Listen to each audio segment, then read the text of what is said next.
E il marangon. Cosa c'è? Il falegname. Cioè, e può essere un marangon da oscuri qui che si sera, con le notte né a casa né in famiglia. Da Noghera fa i mobili, da Soasa c'è quello che fa i cornici.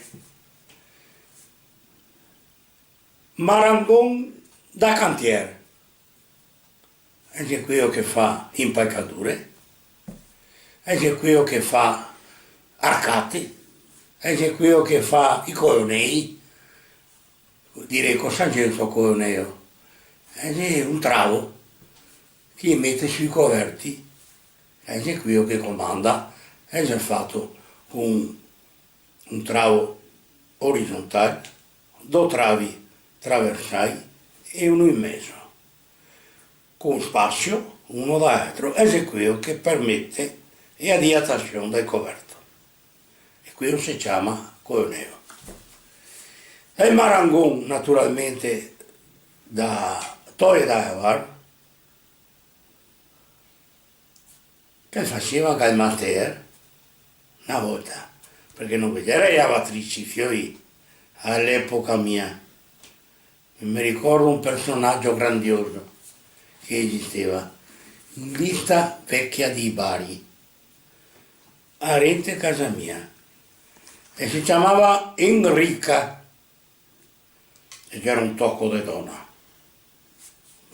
donna che da quel nome gli ha fatto anche un detto, ma come a penso, un tocco di donna era a penso.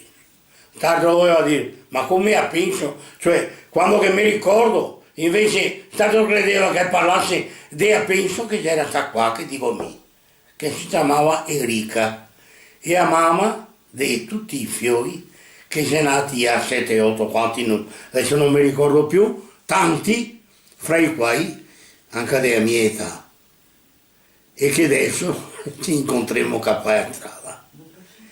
E era caratteristica perché aveva il masteo fuori dalla porta, e aveva quello che aveva da lavare, e non si cavava via gli ori da dosso, perché aveva la collana di oro, i recini di oro, gli anelli con l'oro, e aveva sempre, questo era il personaggio che mi vedevo, che era come una bandiera di famiglia che faceva sul suo masteo che veniva fatto dal marangon master.